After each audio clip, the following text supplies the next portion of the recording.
क्या है आप भी टेंस की टेंशन से परेशान हैं तो ये वीडियो आपके लिए है। इस वीडियो को देखने के बाद आपकी टेंस की टेंशन खत्म तो नहीं होगी। मैं ये नहीं कहूंगी कि आपकी टेंस की टेंशन हमेशा के लिए खत्म हो जाती है, लेकिन मैं आपसे इतना वादा जरूर करती हूँ कि अगर आपने मेरा ये वीडियो पूरा देखा और मैंने जो भी कहा, जो मैंने फॉलो करने के लिए कहा, वो अगर आपने किया तो आई एम श्योर कि आप बहुत अच्छे से टेंस सीख जाएंगे और आप भी एक दिन इंग्लिश में बात कर सकेंगी। तो टेंस की टेंशन से सब कोई परेशान है, मुझे पता है, बट सब कोई टेंस को अच्छे से सीखता नहीं है। बेसिक सब कोई मजबूत नहीं करता है इसका, इसलिए सब लोग टेंस की टेंशन से परेशान रहते हैं। सबसे पहले हम समझते हैं कि टेंस होता क्या है। सबसे पहले हमको यही जानना होता है कि टेंस होता क्या है। टेंस होती क्या है, टेंस चीज क्या है भाई। तो टेंस का मतलब होता है किसी काम के होने का समय। अब कोई भी काम होता है तो वो किसी ना किसी समय पर तो होता ही है। ऐसा कोई काम है जो समय पर ना हुआ हो या उसका कोई समय ना हो। हम जो भी करते हैं उसका कोई ना कोई समय होता है।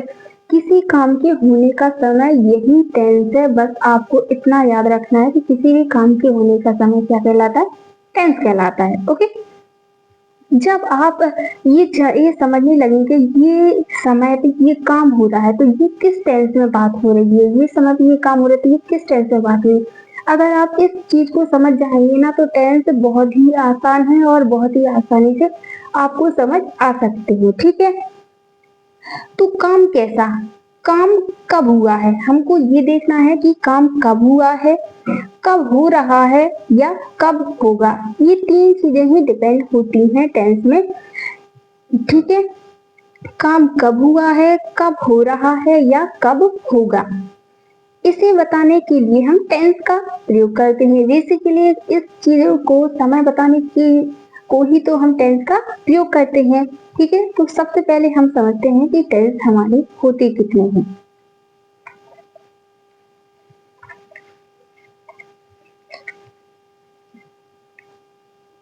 तो बेसिकली टेंस हमारे तीन होते हैं, तीन प्रकार के होते हैं जो आपको पता ही होगा। इतना तो सबने पढ़ा है कि हमारा प्रेजेंट टेंस होता है, पास्ट टेंस होता है, फ्यूचर टेंस होता है। ठीक है, सबसे पहले प्रेजेंट टेंस को वर्तमान काल कहते हैं और पास्ट टेंस को भूतकाल कहते हैं और फ्यूचर टेंस को भविष्य काल कहते हैं, क्योंकि जो काम भविष्य में होगा उसको भविष्य काल ही बोलेंगे। ओके, तो सबसे पहले हमारा प्रेजेंट टेंस है, पास्ट टेंस है, फ्यूचर टेंस है। इन टेंस के अपने अपने प्रकार होते हैं और बेसिकली सबके सेम ही होते हैं, जैसे कि सिंपल टेंस, फिर कॉन्टिन्यूअस, फिर परफेक्ट, फिर परफेक्ट कॉन्टिन्यूअस। और इस तरीके से हमारे ये टेंस चार चार होते हैं, चार इसके होते हैं, चार इसके, चार इसके, सेम सेम होते हैं।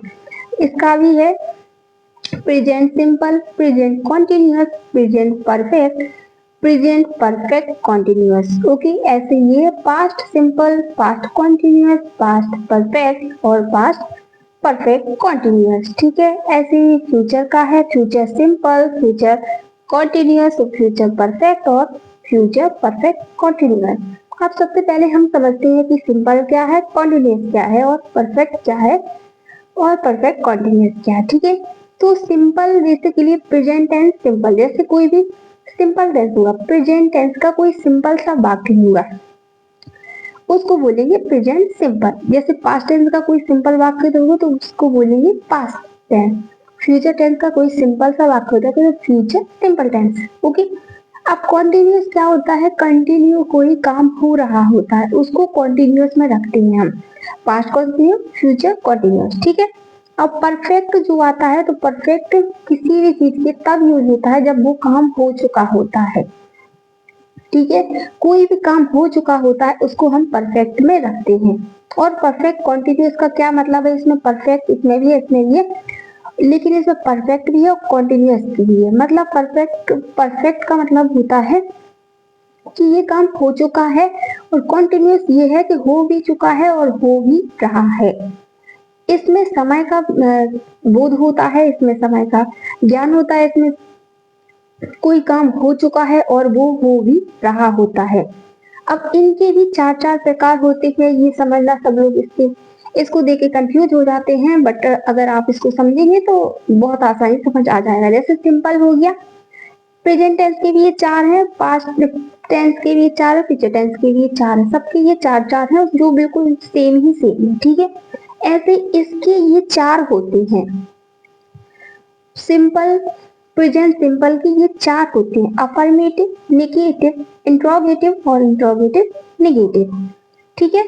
तो अब ये क्या होते हैं, अब ये एक एक से मैं आपको आगे आने वाले वीडियो में समझाऊंगी।